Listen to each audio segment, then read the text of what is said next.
इसी देश में राम का मंदिर और उनकी बात होती है तो रावण का मंदिर कानपुर में है। इसी देश में महात्मा गांधी को लोग देश के पिता कहते हैं तो इसी देश में नाथूराम गोडसे का भी एक मंदिर ग्वालियर में बन चुका है।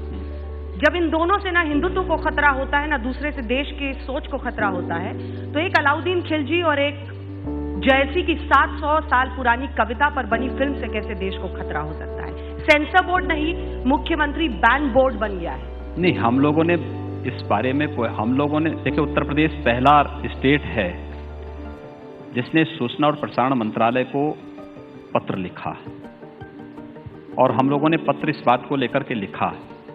देखिए, फिल्में समाज को एक मार्गदर्शन के लिए होती है, उनको रास्ता दिखाने के लिए है।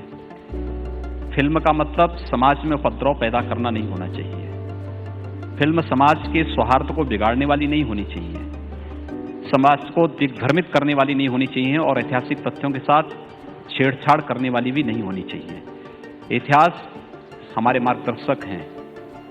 इतिहास में अगर कहीं कोई कमी रही है, हम उससे सुधारें, उसका परिमार्जन करें, इतिहास के गौरवशाली क्षणों से प्रेरणा लें, उससे उसी के अनुरूप आगे बढ़ें।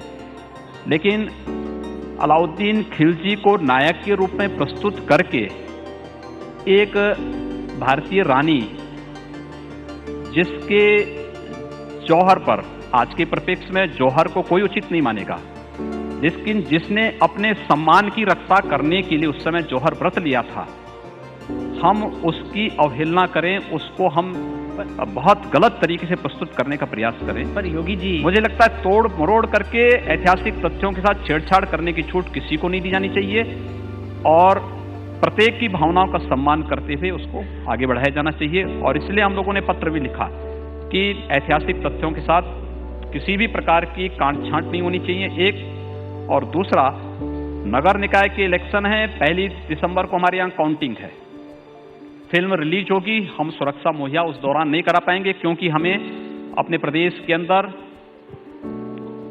नगर निकाय के जो चुनाव चल रहे हैं, इन चुनाव में हमारी फोर्स लगी रहेगी। उन स्थितियों में ये कठिन होगा, इसलिए इस पर जरूर विचार किया जाए। पर योगी जी, आप कह रहे हैं कि अलाउद्दीन खिलजी को नायक के तौर पर पेश किया गया है, वो तो फिल्म में खलनायक है, और जो भी हो, आपने न केवल जिसने भी विरोध किया उनमें से किसी ने भी फिल्म तो देखी नहीं, आप कह रहे हैं कि तोड़ मरोड़ के पेश किया गया, क्या पेश किया गया? तो अरे सवाल ये है, सेंसर बोर्ड में जाने के पहले आप उसको क्यों प्रस्तुत कर रहे हैं किसी के सामने? आपकी नियत को स्वयं आपके नियत को कटघरे में खड़ा करता है। किसी ने आपको अधिकार नहीं दिया। अगर आप सच हैं, पहले सेंसर बोर्ड में जाइए, फिर प्रदर्शन करवाइए उसका। आप फिल्में देखते हैं? नहीं, मैं फिल्म नहीं देखता। कभी नहीं देखी? कभी नहीं देखी। ऐसे कैसे होता? नहीं, इसलिए मैं कह रहा हूं ना, मैंने इसलिए कहा। आपने जिंदगी में कोई फिल्म नहीं देखी? भाई, पिछले 25 वर्षों से तो नहीं देखी है। 25 वर्षों से कोई फिल्म नहीं देखी? नहीं। और आप चाहते हैं कि कोई जाए भी ना देखने के? क्यों नहीं जाऊँ? जो जाना चाहता है वो चले जाए, जिसको नहीं जाना। उत्तर प्रदेश के अंदर हम लोग तो एक पॉलिसी लेकर के आए हैं। हम पिक्चर हॉल जो पुराने पड़ चुके हैं उनको मल्टीप्लेक्स में बदलने के लिए हम उसको अनुदान देने जा रहे हैं, उनको हर प्रकार की सुविधाएं देने जा रहे हैं।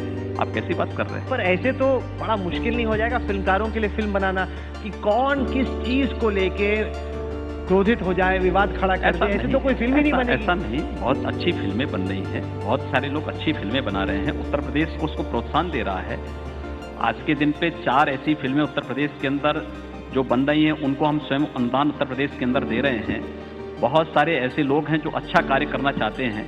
आप अच्छे कार्यों के लिए बनाए ना, जो समाज के लिए प्रेरणादायी बनाए। कोई फिल्म मॉरल साइंस का क्लास थोड़ी नहीं, फिल्म तो मनोरंजन है। सवाल है कि आपने प्रश्न किया, मैंने इसलिए आपको कहा। मनोरंजन का मतलब इस प्रकार का घटियापन नहीं जो अपने ऐतिहासिक तथ्यों के साथ छेड़छाड़ करे।